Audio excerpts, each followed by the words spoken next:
Hello and welcome to Series 3 of the Training for Influence podcast. This series is all about the importance of emotional resilience in frontline services, as requested by you, our listeners. In this series, we hope to unearth real stories of both avoiding burnout and rebuilding after it. Our aim is to share positive thoughts and ideas that will inspire, protect and motivate frontline professionals. So thank you so much for giving up your time to talk about emotional resilience with me today, Mary. It's really appreciated. No, I'm really excited. Thank you for having me.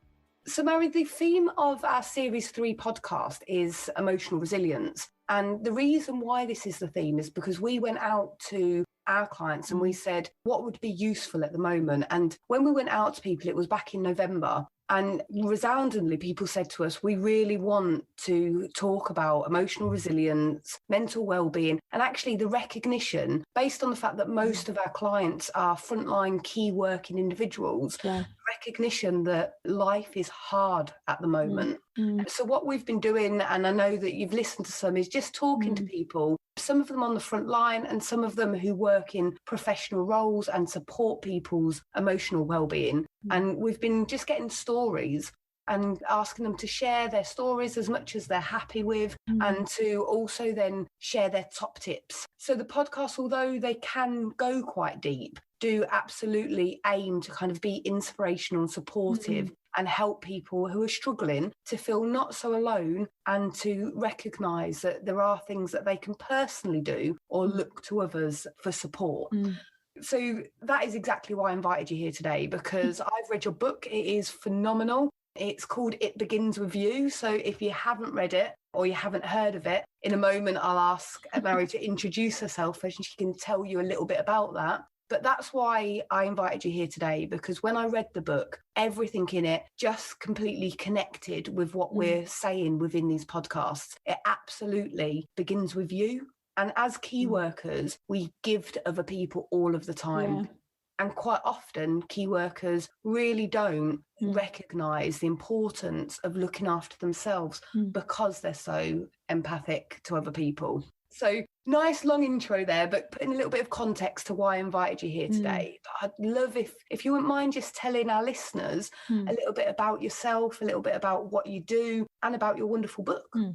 So the book came about really because I realised that working with all the clients that I worked with, they were always these kind of 5 key things that seemed to be kind of news to them, but very obvious to me. And so I realised that actually, if I could just put these 5 things into a book, it would just allow so many more people to access, that information, whether they were working with me or not. And those sort of 5 principles were understanding how you think. So basically understanding how does your brain work, a bit of neuroscience, but not too much. But actually understanding, how is it that we develop the beliefs and behaviours that we have? Where does it stem from? And importantly, how do we kind of unwind some of those? The second principle, clear your past. Our past, as you know, is hugely relevant to the people that we end up being. And actually giving people the information, again, looking at some of the science around it, of why that is the case. Because I think it's very obvious for us to go, my childhood matters, or this thing that this person said matters, but why? And so it takes you on that journey from sort of baby all the way up to adulthood as to why all of your past affects you. And then I call it kind of the central point. That's why it's number 3 was, how to find your self-worth. And, for me, that's where the It Begins With You comes from. You have to have great self-worth about yourself to pick the right partners, to know what you deserve in the world, to know how you deserve to be treated. And that's as much partners as it is kind of bullying bosses. And how you treat yourself being a really key element of that too. And the third one was understanding the nuances of control. And that was recognizing both in my own life and other people's about how we self-control, but how do we control others? And again, how do we let others control us? And I think that's quite an unusual point, actually, in people who are kind of familiar with the sort of coaching therapy world. But I think control is really important. And then the 5th one was almost a sort of, and when you've sorted all of this stuff out, how do you make great decisions and how do you communicate them? Because I think, again, those 2 are really key. And it came from my own journey.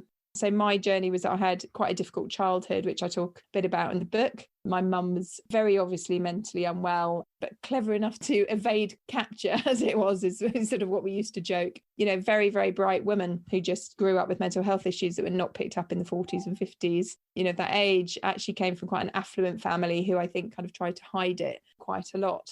I was a young mum at 17, had 3 children by the age of 21. And I've had 2 decade-long marriages and divorces, and then went on to have another 2 children. So now I have 5 children. And I just found that through my own journey, being able to kind of look at myself and recognizing that I had beliefs and behaviors that I didn't like. I just didn't like them about myself. It was to be very, very quick to anger. Didn't happen often, but if it happened, a friend once said, you go naught to nuclear. I was like, yeah, I do.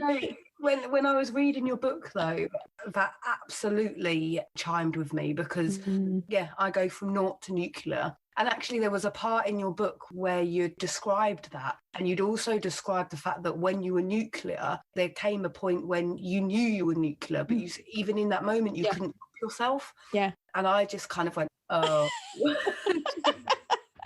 It's funny because quite a lot of people resonate with that. And I think anger is a really taboo subject. And I remember, one of my sort of jobs just before I came and started my own business was working in schools. And I used to cover 11 primary schools and 2 secondary schools. And I was a kind of school-owned family worker, which was great because they just left me to get on with it. But I used to work with parents and kids who were having real issues. And as part of that, I used to run an anger management course for kids who would just lose it in school. And I remember going into this school one day and I'd spent so much time making anger, you know, we are happy, we are angry, we're delighted, we're sad, you know, these are all words so we can be all of these things. Anger is not a terrible word. And I walked in and said to the receptionist, I'm here to run the anger course. And she went, oh, we're not using that word. And I went, what word? I'm here to run the anger course. And she went, we're not using that word. And I said, course. And she went, no, anger. We're not using the word anger. And they had put a ban on using the word anger in school. So the children were not allowed to say, I feel angry. And I just said, I can't run the course then. I'm trying to normalize this. Yeah. It was just crazy. So it was my own journey really sort of brought me up here, recognizing that actually I had this background and then I'd had, you know, quite a challenging life. And I knew I was a strong person, but yet I just could never quite seem to get where I wanted to get. Myself held me back. And so for me, it was finding not only training as a coach, but then as a cognitive hypnotherapist and then as a mediator, and actually bringing all those 3 together and recognizing that if you delve into your unconscious, that's where you start to solve it. And that's where I solved my anger. Now, I have to say, if I get cross, I still shout sometimes, but I never do the naught nuclear. I never do that anymore. So yes, I'm really passionate about resilience, really, really passionate about it. So I think everything that you said there, the reason why your book and your teachings, I guess, resonate with me is because very much at TAGE, you know, with the Training for Influence methodology, we talk about experts by experience. And for some of us, that's personal experience, some of that's professional experience, some of that is all of that merged together. And you've done exactly what we talk about. You've taken kind of your personal experience that's influenced the direction you've gone in professionally.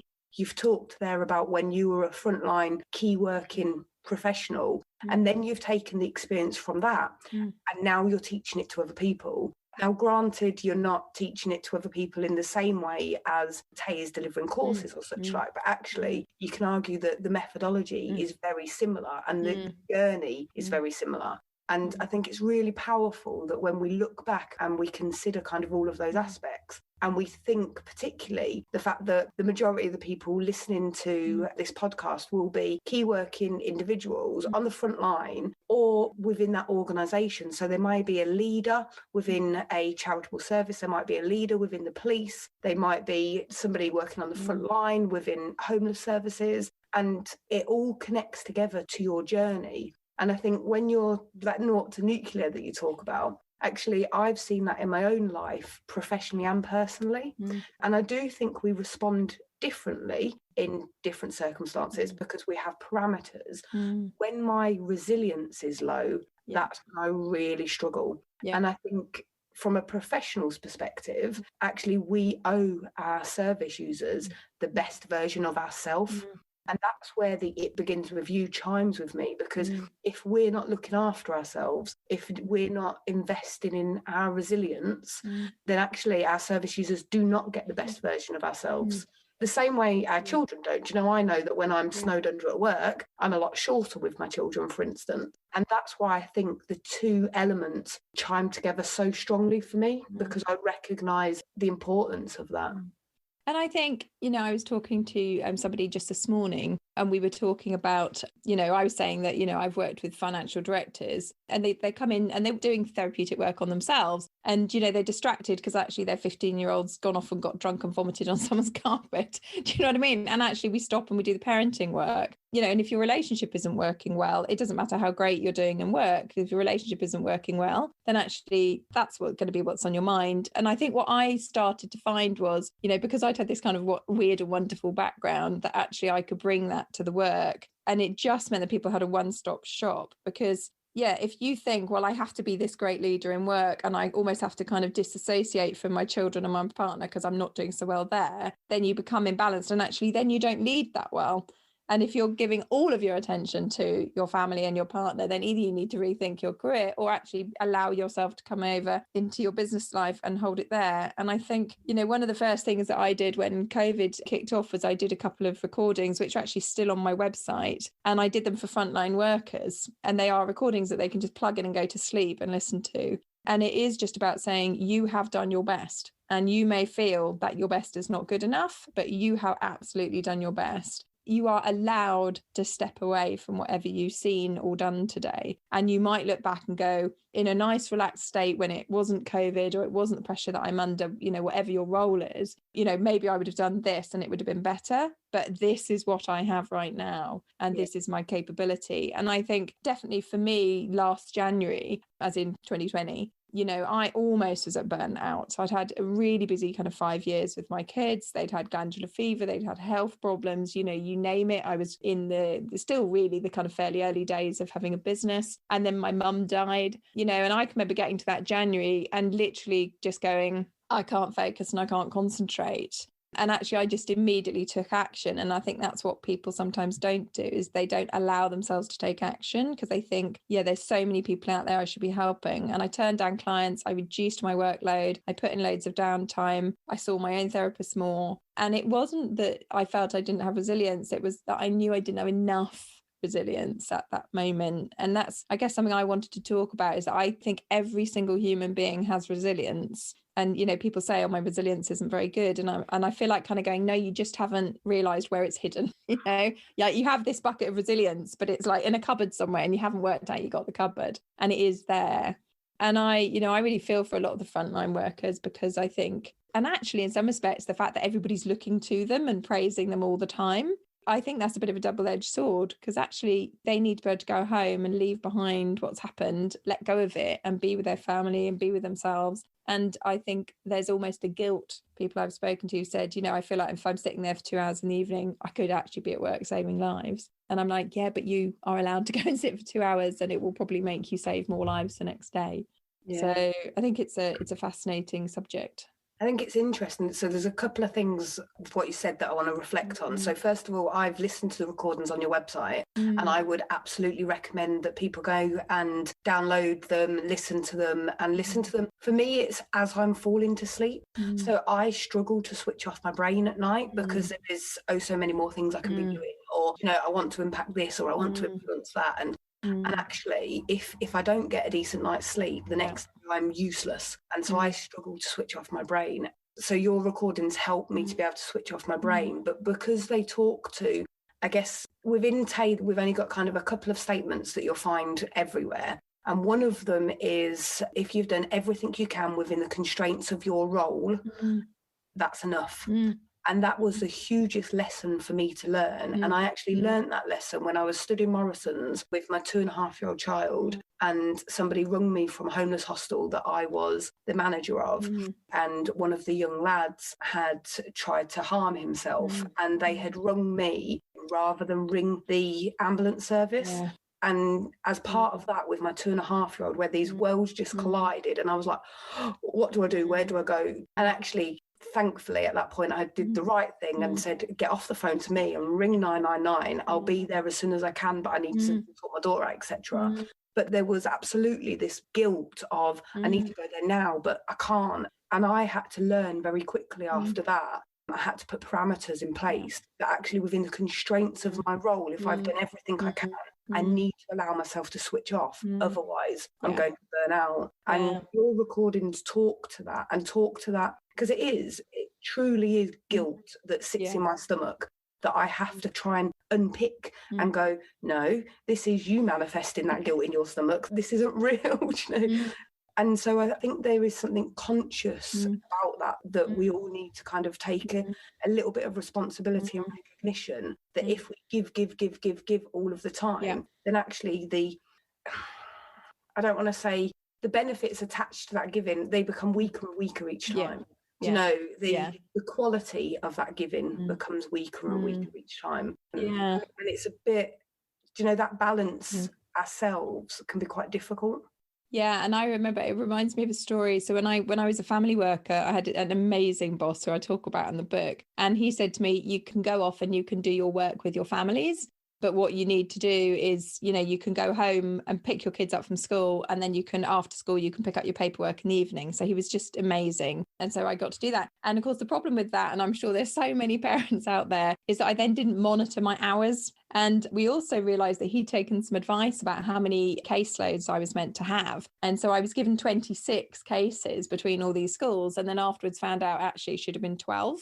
But because the role had been taken on that, had been funded on that, in some respects, I had to manage that. And I remember one day sitting in his office and just crying and saying, and I've got this family that need this and this family that need that. And I haven't seen my own children properly in like 3 weeks, whatever. And he said to me, how many hours are you doing, Mary? And because I was saying, I'm working at weekends or whatever. And he said, next week, he said, I need you to timetable it. And I was doing 60 hours because I was just so grateful to be working around my kids. I just wasn't monitoring it. And he just said to me, he said, this is a really harsh fact. And he said, before you were here, because it was a new role, he said, these families got by. And he said, and what you're doing is life changing, but they will be okay. And I found it so hard to know that I could do more and more and more and more for every single family I worked with. And I was time limited. And it was something that I had to learn, which was actually, I'm now not here for my children, and I'm stressed and I'm not sleeping and I'm dreaming about my caseload. The reason I did those recordings was because very early on when COVID struck, I was watching all these poor nurses and doctors and people sleeping on the floors and saying, even when I'm home, I can't switch off anyway. And so the recordings were designed, as you said, for people to be able to go, and this is going to be my wind down that's going to allow me to step back into my life. And I think that's really key. Well, there's a kind of irony, isn't there, that we give, and actually behind closed doors, sometimes our own family are missing out. And I see that time and time again when I'm talking to people, and I found myself in that position earlier on in the year when COVID hit, and we were a face-to-face training company. And I got on my pedestal and said, we're never doing e-learning because for the subjects that we train, it needs to be debated and we need to kind of be able to really push against stereotypes and have these discussions and blah, blah, all of that. And then suddenly we needed to develop to be able to deliver live online. And so all hands were to the deck. And I got to just before the summer holiday, and the guilt, because one of the things that matters most in the world to me, if not the thing that matters more than anything in the world, is being a good mum. And the guilt had just eaten me up because I knew whilst I was in the same house as my children all of the time, but actually they were seeing me for about 3 minutes of a day. And I think actually in that 3 minutes I was going, have you done the dishwasher? Have you folded up the tumble dryer? Have you done your homework? They were like, wow, do you know? And so that's when I then went, right, I'm spending every penny I've got and I'm buying a camper van and I need to do something about this. Now, at this point, I'm in a reasonably luxurious position that I could make that decision and I could work on the road and I could rebalance things. But it's not unusual for somebody who works within any type of caring profession to sit down and recognise and feel immense pressure and guilt from the fact that they're giving so much to other people under this guise of, well, they need it more, they're in more crisis or whatever, where actually at home your own family is struggling. And so that balance, a really kind of complex balance to try and keep. And I think when you talk about being able to really have these parameters and to be able to recognise the importance of looking after yourself first, you describe it in a way that removes that guilt to an extent. And I really like that, because I'm brilliant at talking a good talk, but very honestly, and we've talked about this, brilliant at talking a good talk. We've got a whole bloody podcast series on it, for goodness sake. I'm not that great at walking a good walk, and I'm getting better because I'm learning about myself and I'm learning what I need and what works for me. And also I've been in positions where I absolutely have tripped over and metaphorically fallen flat on my face and burnt out because I haven't recognised what I need or what my family need, or actually how I'm much better for everybody else who wants or needs a bit of me if I'm also giving to myself as well. And I think for me, that was just so the core of the book, and it's so the core of all the clients I work with. I quite often say to them, can we just put that issue over here and we'll do the self-worth? Because when you recognize that you're worth it, you look after yourself. And I can definitely say, coming out of Christmas this year, it was my mum's first anniversary of her death. We've got some personal stuff that about, that we're going through, and I thought, I'm going to burn out again if I'm not careful. And the first thing I did was, I signed up to do some personal training sessions. I started walking outside. I started to eat better, made myself sleep better. And, really within 2 or 3 weeks, just those few changes of valuing myself. And it was hard to take that time out of the kind of the light and the daytime to go out and look after myself. My whole mental health had changed, and, my drive had come back, and I was much more on top of things. And I'm like you, I get lost in what I do because I love it. And actually, my family laugh at me because on my phone, I have multiple alarms. So I have an alarm at 8:30 that says, go cuddle the kids. And that's because often I won't have seen them all day. And my son's not a big talker, he's a 15-year-old. But what he does want is he wants cuddle. And we sit and we watch a couple of episodes of something junky on telly. And that's our time, And then I go up and I give my daughter a cuddle and we have more of a sort of chat. And then I have another alarm at 9 that says, send kids upstairs. And so I realised quite early on in lockdown, there was no personal space for me at all because my kids are up as late as I am. So I just said to them, you have to go upstairs. You don't have to go to bed, but you have to go upstairs. And I protect that kind of couple of hours. It is my time. And then at 9:30, 10, I have another alarm that says, go and kiss them goodnight, because I like to do that. I've always done it. I have an alarm at 10:30 that says, Mary, go to bed. Right? And then I have another alarm at 11:30 that says, turn out the lights, gorgeous. Right? And my alarm is like, beep, beep, beep, beep all evening. And my kids laugh at me. But you know what? It works for me. And it just is that reminder that I need to go look after yourself, go to sleep, go and do this thing that makes you feel good, go kiss the kids. Because actually my brain, I'm a busy brained person, but I protect that downtime. And what I found is literally, and I say this to clients, if you take that time out, you will more than gain it back in. I know that by getting 8 hours sleep a night, having that little bit of downtime, going and exercising, eating well, I gain that so much more in productivity and efficiency, if you want to break it down to the kind of business element of it. And I'm a better mum. I was going to say, it's really interesting because actually, logically, it's at odds, isn't it? You're spending less time working, or you're spending less time going out and doing what you need to do and working with your clients and such like. Yeah. And so actually it's at odds. And so that's something I've had to literally train myself and say time and time again, because naturally it doesn't fit.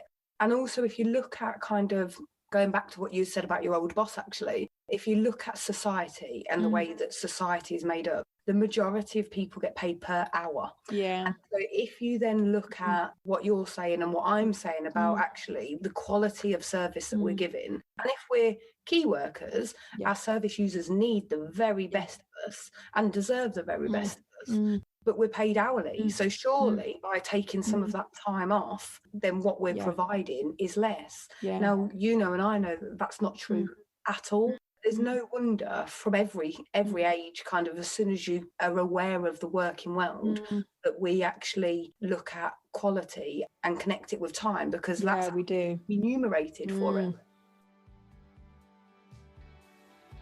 I'd like to take a brief interval from talking to our wonderful guest today to tell you a little bit about TAY Training and Training for Influence. TAY Training exists to help you deliver exceptional services.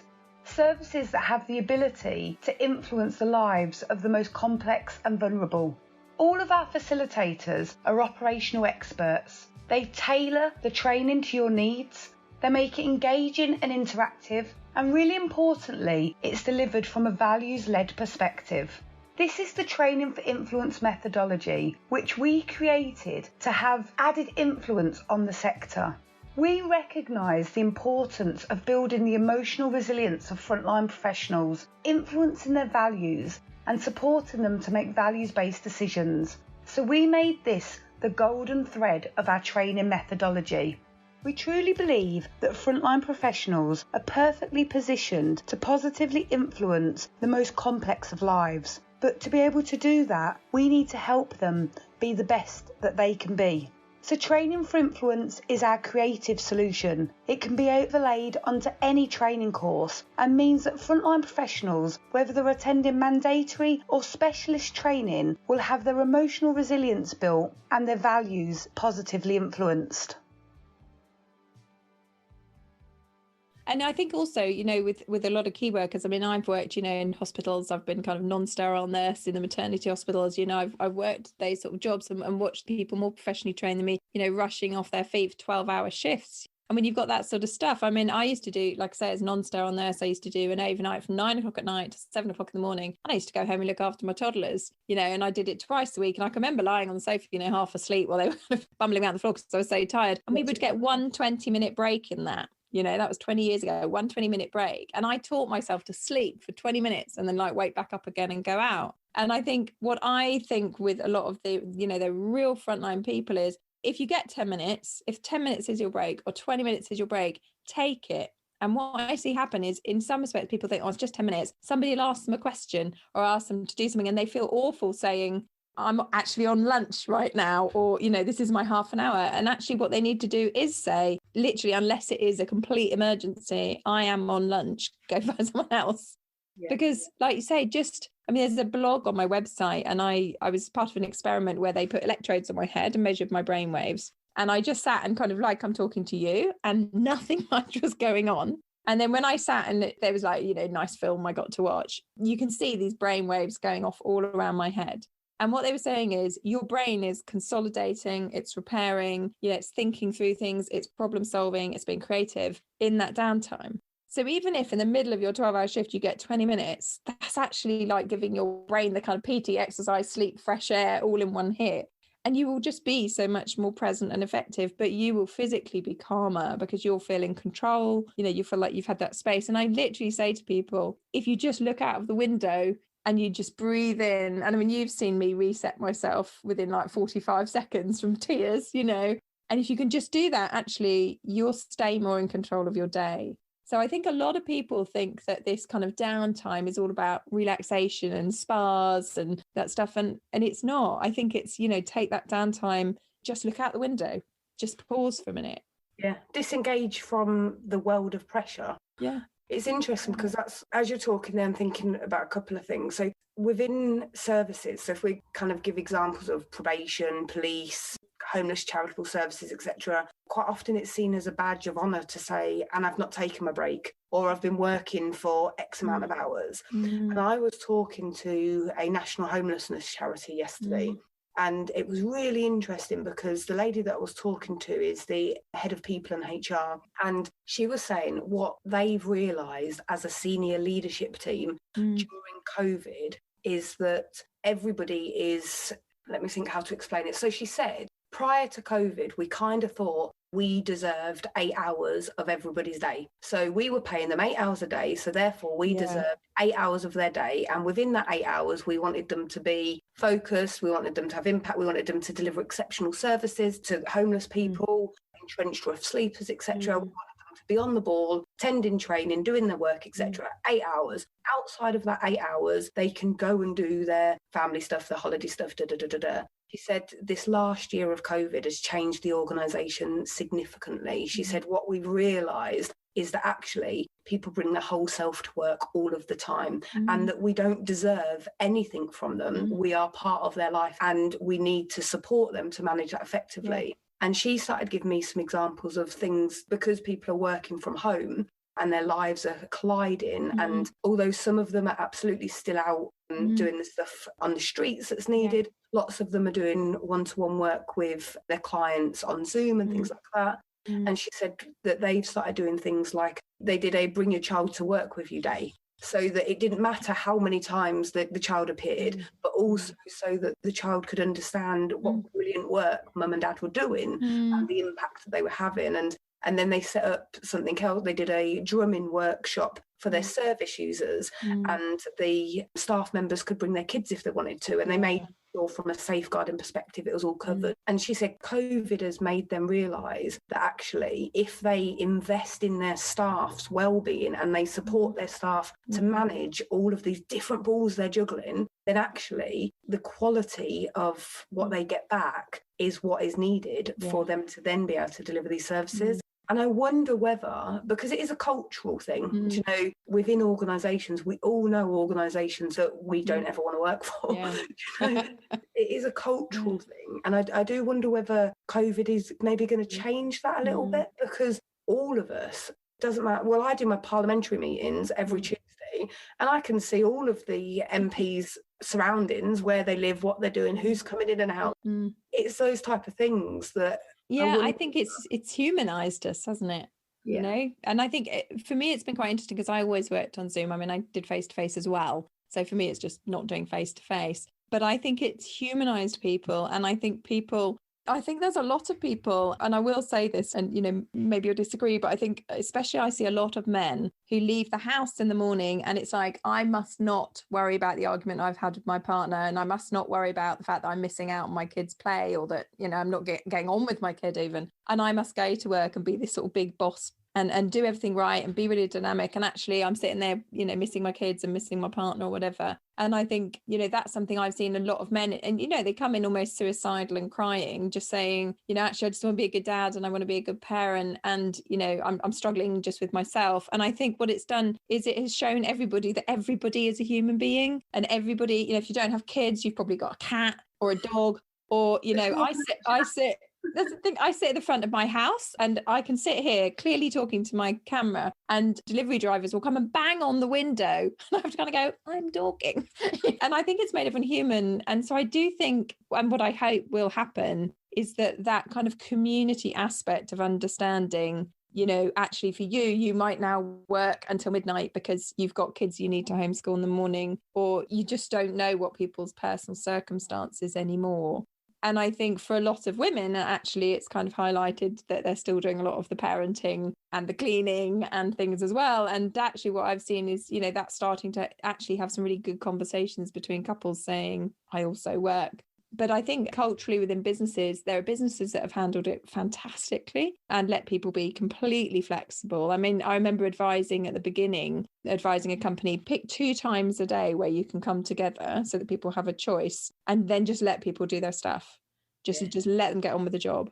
And, you know, I think, some companies are doing it brilliantly and some have really struggled to do it because, like you say, they've got that, well, I wanted you in for 8 hours and I want it between 9 and 4. And you've got people saying, I can't do that. You know, I've got 3 kids under the age of 6 or whatever. So I definitely think it's shifted the world along in that level very, very quickly. And I think quite interestingly, the dinosaurs that don't come through with that, I think they're going to really start to have problems actually soon, because I think a lot of people also now want that. You know, I know a lot of my clients were saying, I don't want to do an hour and a half commute anymore. I don't want to travel. And frankly, let's look at the climate change. You know, I think a lot of us have gone, you know what, when lots of us are working from home, it's not as bad. I haven't been able to drive through central Cambridge in the morning for 15 years. And the other day I drove straight through at 8:30.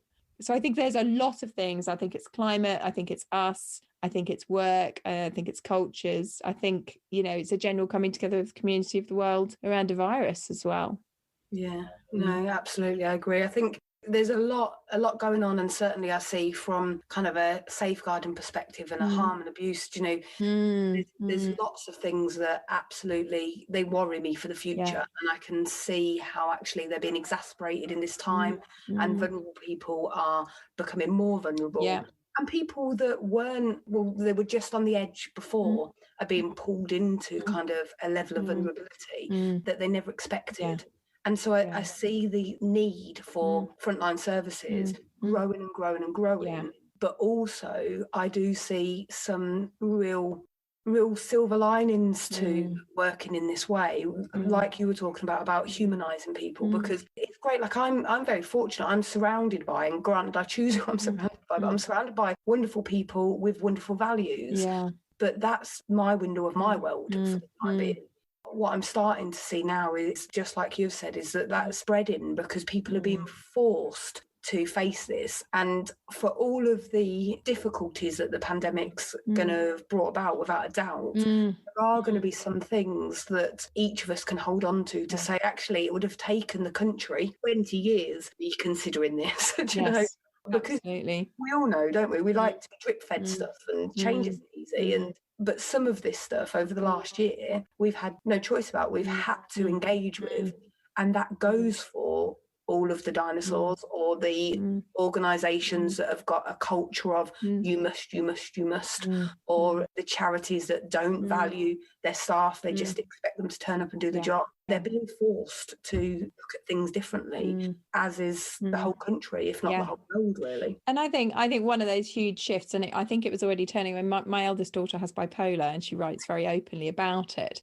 And certainly in the sort of, it must be almost 10 years now since her diagnosis, you know, I've definitely seen this kind of acceptance of mental health and mental health issues. I mean, when she first had it, it was almost a kind of, you need to try and get a job and not mentioning it. And now she's completely open about it. And I think it's really pushed forward, you know, that mental health is an issue. And in some respects, you know, I see a lot of companies now saying, you know, our focus for the year is going to be mental health. And I feel like saying, you know, you shouldn't really get a pat on the back for that. You should have been doing that before. And, you know, obviously it's great that they are. But, you know, there's part of me going, yeah, do you know what? Your employees have always had a mental health, you know, that's needed caring for. One of the things that obviously I feel is really good is that in businesses, they've always looked at coaching. And for me, you know, actually therapy is pretty much the thing that's often needed. And I've really seen, you know, there's companies that are really on board with it, starting to push out and go, we actually recognise we need therapy support, not coach. We don't need somebody in doing goal setting and things. We need somebody who's going to go in and go, okay, so how has that issue in your childhood affected you now? It's COVID and you're stuck at home, or do you know what I mean? And I think that has really pushed people forward. And I think also just, that humanizing has allowed those people in sort of leadership positions and at the front to say, I'm not coping very well. And it's almost, you know, I have a joke with my PT that, you know, if we haven't sworn about 10 times about something by the end of it, actually, you know, I thought it was brilliant. There was, I don't know if you saw it, but I think it was an MP that stood up and basically said, I don't want to hear from the people who are doing really well. I want to hear from the people that are really struggling. Yeah. Because so many people are. And I think it's so important also to just recognize it is around you. And my daughter the other day, you know, really sadly, we got an email from school saying somebody in the year above her had died, and they haven't said what it is, but, you know, I'm assuming it was suicide, and that's a 17-year-old, you know, and you just think, you just don't know. You know, and I've had a couple of people just reach out for me, just random contacts, and I've been there for them because I think you just don't know what's going on for people. And so I think signposting, you know, mental health just becoming something that we very openly talk about. Probably 10 years ago, I never would have sat here and said, yeah, I nearly burnt out a year ago, but now I don't have any issues to do that. And I know that other people hopefully will listen and go, oh, I'm not the only one, you know. And, you know, when you talk about the pressures of being a mum and not managing it yourself, people will go, yeah, I totally get that. And so I think now we're starting to have those more honest, emotional conversations. And I think that's the top takeaway that I hope people are getting from all of the podcasts is actually how important those honest conversations are. They make all of the difference, because we all do. Of course, we wear masks all of the time in different situations, but actually that honesty is what connects us. At this time, we need those connections more than ever. But I would argue that if we can take those connections into the future and that new level of understanding and belief, then going right back to the beginning of what you said, that is the key issue for nearly everybody that you end up working with, it goes right back to self-worth. And if you're judging yourself against somebody else's career trajectory or Facebook post, well, do you know, your self-worth isn't going to be great, because you're seeing what they want to show you. If you're judging yourself against somebody else's human mistakes, then you might be more of a level, do you know? Yes. So even just that level of honesty can transform the way that we feel about ourselves. Yeah.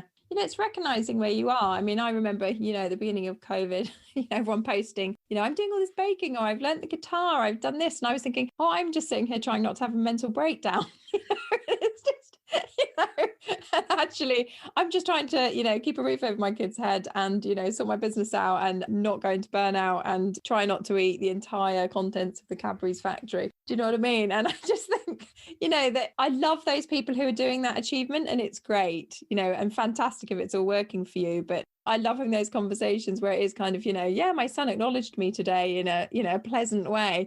And I didn't get scowled at for this, or, I didn't put dinner on the table and somebody went, I'm not eating that. Do you know what I mean? And I was talking to a friend today, and she said, and it's a lovely phrase, which I love. And she said, when she was pregnant, that somebody had said to her, when you have your child, you will love it and you will do anything for it. But there will be a time when you really don't like it.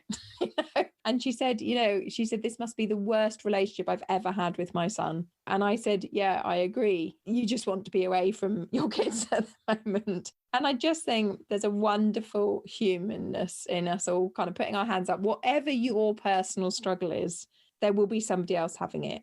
In the world somewhere, there's somebody else going through exactly what you're going through. If not worse, if not better, who can put their hand up and go, oh, I'm so glad that you've said blah, blah, blah. And I think that is where the human connection comes from. And I think it's been a long time coming that we stop pretending that, when we go to work, we leave our emotions at the door and all of this sort of stuff. And that we say, I'm a whole person, take me as I am. And I'm going to have good days and bad days, but I'll be here for you on your good days and bad days, and accept each other as the human beings we are. And ultimately, for me, what I've learned is it comes down to self-worth.